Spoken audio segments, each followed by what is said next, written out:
প্রিয় সেকেন্ড সেমিস্টারের ছাত্রছাত্রীরা, তোমাদের কিছু প্রশ্ন তোমরা করেছো, সেই প্রশ্নের উত্তরগুলো নিয়ে আজকে আলোচনা করব। তোমাদের প্রথম প্রশ্ন হচ্ছে যে স্যার, আমাদের ফার্স্ট সেমিস্টারের রেজাল্ট কবে প্রকাশিত হতে পারে?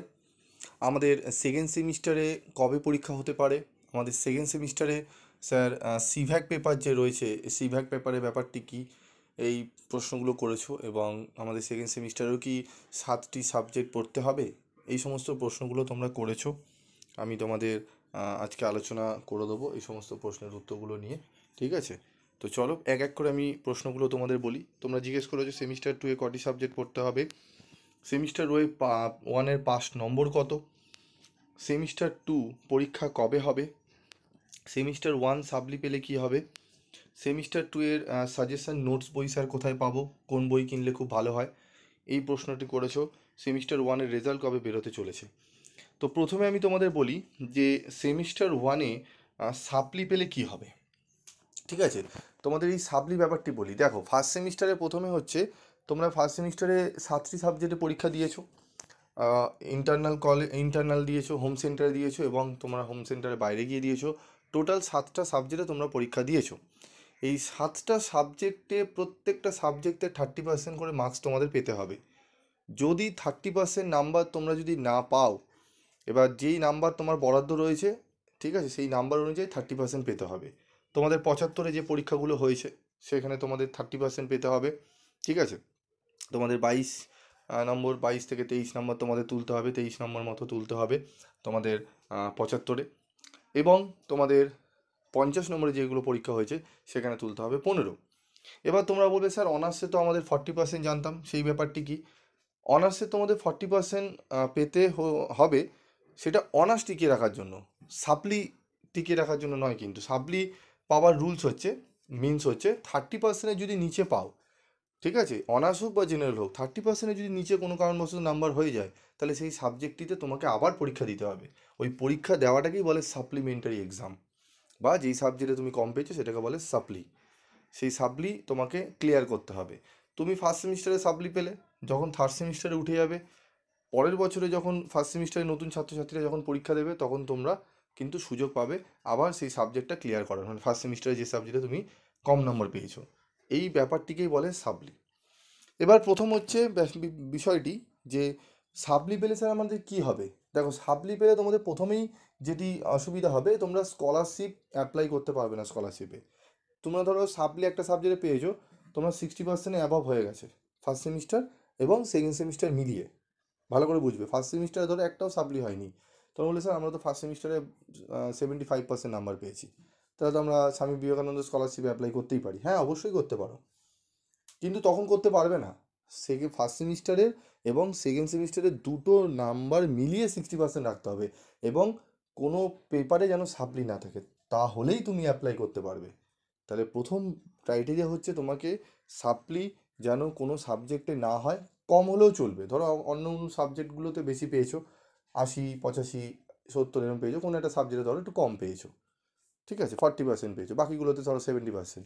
তো টোটাল সব মিলিয়ে তোমাকে 60% রাখতে হবে। ঠিক আছে, এই হচ্ছে ব্যাপার। এবার হচ্ছে স্যার, আমাদের ফার্স্ট সেমিস্টারের রেজাল্ট কবে বেরাতে চলেছে। দেখো, ফার্স্ট সেমিস্টারের রেজাল্ট তোমাদের বেরাতে চলেছে জুন মাসে।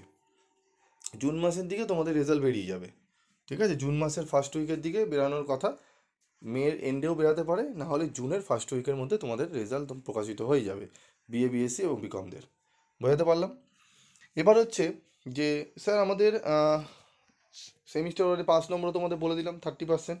সেমিস্টার 2 পরীক্ষা কবে হবে, তার আগে তোমাদের বলি, সেমিস্টার 2 এর কিন্তু সাবজেক্ট তোমাদের 7টি, এখানেও 7টি সাবজেক্ট রয়েছে। তবে সিভ্যাক পেপার তোমাদের দুটো গতবারে ছিল, একটি ইএনভিএস এবং একটি কনস্টিটিউশনাল ভ্যালু।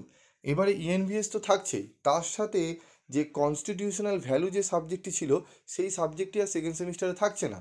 তার পরিবর্তে তোমাকে 6টা সিভ্যাক পেপার দেওয়া থাকবে, তার মধ্যে একটি পেপার চুজ করতে হবে ইএনভিএস বাদ দিয়ে।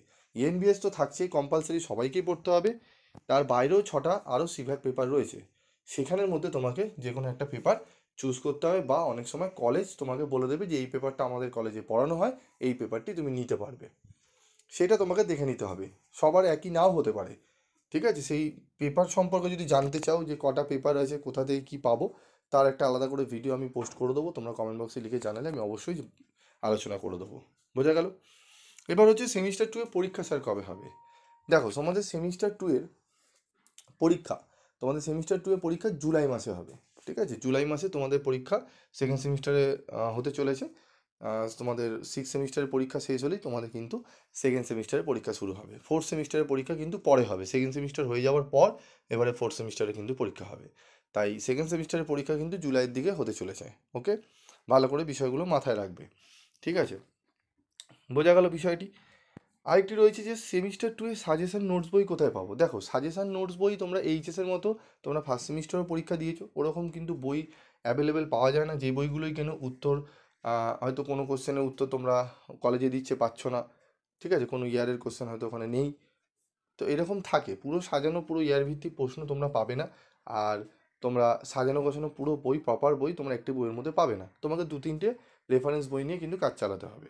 এবার বলে স্যার 2-3টে বই কিনবো, অনেকটা কস্টলি হয়ে যাচ্ছে, সেই জন্য আমি তোমাদের জন্য কি করি, তোমাদের জন্য নোটস বুক বানাই, ই বুক বানিয়ে রাখি। যারা ফার্স্ট সেমিস্টারে ফলো করেছো তারা জানো, সেই বইগুলো যেগুলো আমি দিই তোমাদের ই বুকগুলো, সেখান থেকে কিন্তু 100% কোশ্চেন কমন আসে। ঠিক আছে, সেইভাবেই তৈরি করা হয়। এবং তোমরা যদি মনে করো না স্যার আমরা স্টাডি মেটেরিয়াল নেবো না, আমরা বই নেবো, তো মার্কেটে অনেক বই অ্যাভেলেবেল রয়েছে, যে কোনো একটা বই তুমি সংগ্রহ করতে পারো। অবশ্যই ক্যালকাটা ইউনিভার্সিটির সিলেবাস অনুযায়ী দেখে নেবে, কেন তোমাদের ক্যালকাটা ইউনিভার্সিটি আছে, বর্ধমান ইউনিভার্সিটি আছে, বারাসাত ইউনিভার্সিটি রয়েছে, ওয়েস্ট বেঙ্গল স্টেট ইউনিভার্সিটি যেটাকে আমরা বলি, ঠিক আছে, কল্যাণ ইউনিভার্সিটি রয়েছে। তো এরকম অনেক ইউনিভার্সিটি মিলিয়েও কিন্তু অনেক সময় কম্বাইন্ড বই থাকে সমস্ত সিলেবাস, তো সেখান থেকে ক্যালকাটা ইউনিভার্সিটির কোনগুলো রয়েছে সেগুলো বাছাই করাও স্টুডেন্টদের পক্ষে অসম্ভব হয়ে পড়ে। ঠিক আছে, এই বিষয়গুলো মাথায় রাখবে, দেখবে অনেকটা সুবিধা হবে। এবং প্রত্যেকটা ক্লাস যেগুলো কলেজে করানো হয় সেগুলোকে ভালো করে ফোকাস রাখবে।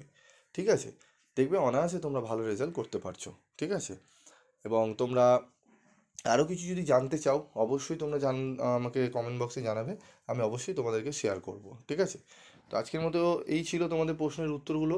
আরও প্রশ্ন করলে আমি আরও উত্তর দেবো। প্রত্যেককে পার্সোনাল দেওয়া সম্ভব হয় না, কিছু জনকে আমি দিই, সবাইকে দেওয়া হয় না, তাই জন্য ভিডিও আকারে তোমাদের প্রশ্নের উত্তরগুলো দিয়ে দিই। ঠিক আছে, তো ভিডিওটি ভালো লাগলে অবশ্যই লাইক করবে এবং বন্ধুদের মধ্যে শেয়ার করে দেবে। এবং যদি কোনো আরও জিজ্ঞাসাবাদ থাকে তোমরা অবশ্যই জিজ্ঞেস করতে পারো।